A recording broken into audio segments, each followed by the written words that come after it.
Hi everyone, this video is just going to go through how to connect up the different pin header connections, so all of these ones, to your DigiPixel. So you should have received it in an anti-static bag just like this one. So you take it out of the bag and that's what it should look like. So to save on postage costs, we left off the pin header connections, and also you don't need to connect all of them, so you can just connect up the ones that you want. Remember, the DigiPixel is compatible with an Arduino, so this one's a Leonardo, but you could use a Uno or all sorts of other different ones. And it's also compatible with the DigiSpark. So, the easiest way to do this is, if we look down here, so you got these, you should have got 3 sets of 40 rows of these male header connections. If you're going to be using an Arduino like this one, then you just want to get enough pins to connect to all of these. So what I'm going to do here is I'm going to get one of these and put it in there and break it off. So now I've got those pins in there. Then I'll turn this around, put pins in there, break it off, so I've got a full set of pins in there. And then I'll do the same down here, put it in, snap it off, and the last one, put it in here and snap it off. So now my Arduino Leonardo in this case has these male header pins coming out of the sockets there. Then I'm going to grab this board and connect those male headers into, just having a bit of trouble here. Why am I having so much trouble? Connect it into the holes in the board. There we go. That was a little bit tricky. But these ones are coming out the holes here. So the inside holes of that one. So there's another set of outside holes, but these ones are connected to the inside, and similarly these ones are connected to the inside, leaving these outside holes.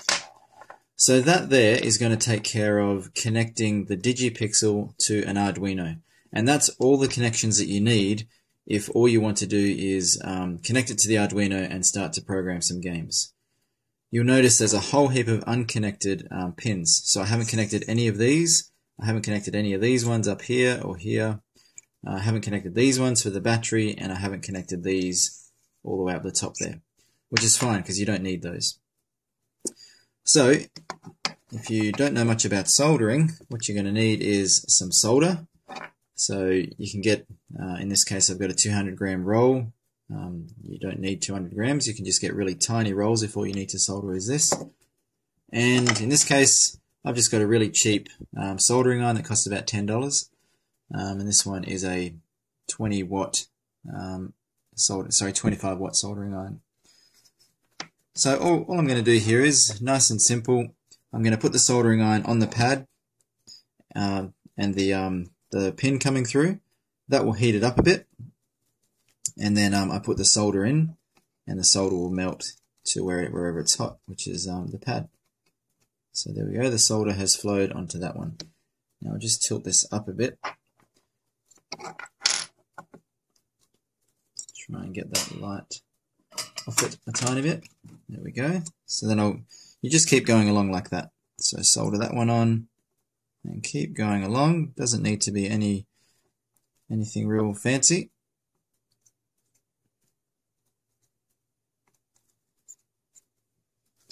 So it doesn't need to be a really fancy job. All we need to do is make it stick there. So I'd keep going along for this one up here, and then I'd also do all these ones up the top there. Then from there, you're all done as far as the Arduino is concerned.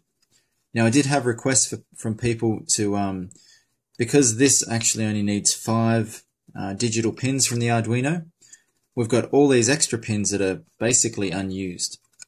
So what I've got here are all these connections up the top and all these connections down the bottom that you can then cut more of these off and solder them into there.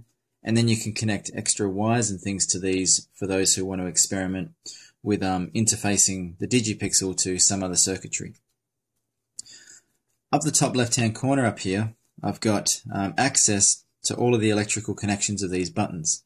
So again, if you want to break some of these off and solder them in there, you've then got direct access to these buttons if you wanted to have a control pad that's not connected here, or if you wanted external buttons that aren't connected here, you can get access to them there. We've also got these two connections here, so bat negative, bat positive. What you can do in that case is break off two of these and solder them in there. Then you can get a 9-volt battery clip, kind of like this one, and that would then plug in to those connections that you just soldered on. Or another thing you can do is just get bare wires here, so you could have that cut off and just solder those wires directly to there. The red one would be positive, the black one would be negative. Once you do that, then this on-off switch will turn the battery on and off. Now, I'll grab another one. So if you wanted to use the DigiSpark, so there it is, another blank one. The DigiSpark, which is that one, very tiny, has 6 pins, which is good because this only needs 5. That is going to solder to this little corner here. So that would slot in just like that. So we're going to do a very similar thing as to what we just did for the Arduino. Grab your male headers, plug it into there, and snap it off. Plug it into there, and snap it off. So now you've got the pins coming through like that. Get the DigiPixel board, and now plug those into there. And they come through the other side. So then, very similar to what we did with the Arduino, I'm just going to put that there. And in this case, you'd kind of want to get something to prop up the other side, like that. And I'm just going to get my soldering iron in, heat up the pad a bit, apply some solder, and oops, that fell off, but that's alright, because it's stuck. And then just do it for the rest of the pads.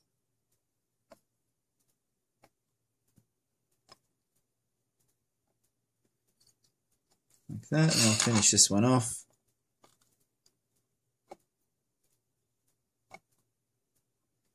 Just like that. So that's all you need if you just want to use the DigiSpark. So that can now unplug and then plug back in.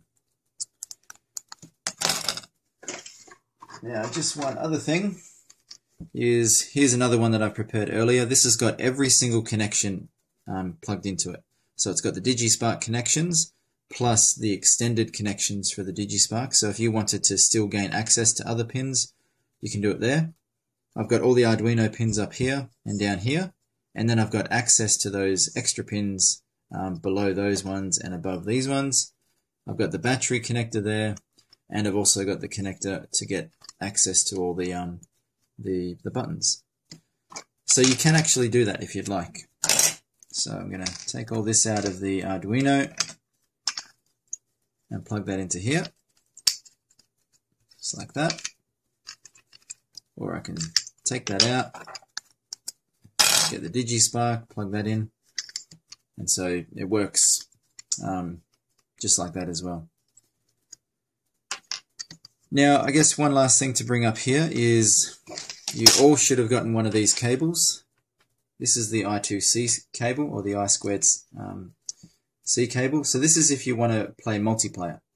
So it's a 3-pin cable, and we have these 3 pins down here in order to connect this. So all I'm going to do is plug that into there, just like that. And then make note, because these wires have different markings on them, just make note of the wire markings, because you need to plug it into the next DigiPixel in exactly the same fashion.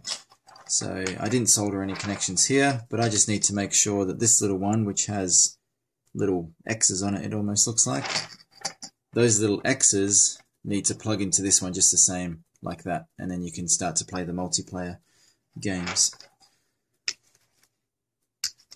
Alright, so that's it for all the soldering.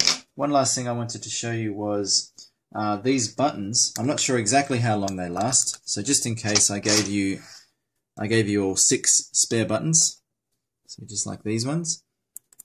So hopefully the buttons don't wear out, but if they do, get a sharp little knife like this one and they have little clips on the buttons, as you can see. Hopefully you can see here. So if I get my knife under there, I can unclip one of these buttons, take off the case, take out the button, and then it's got a little silver connector in there, little silver button in there. I can take that out as well. And then all that leaves is the internals of the button, which has no more moving parts. So then you can grab another button and you can take out all those moving parts out of this button and then just put it back in there and put it back together. So I think if the buttons were to break, it would be something to do with the moving parts that I've got here rather than the non-moving parts. Well, that's about it. So hopefully this video helps you put it together. If there's any problems, make sure you let me know through Kickstarter. Thank you.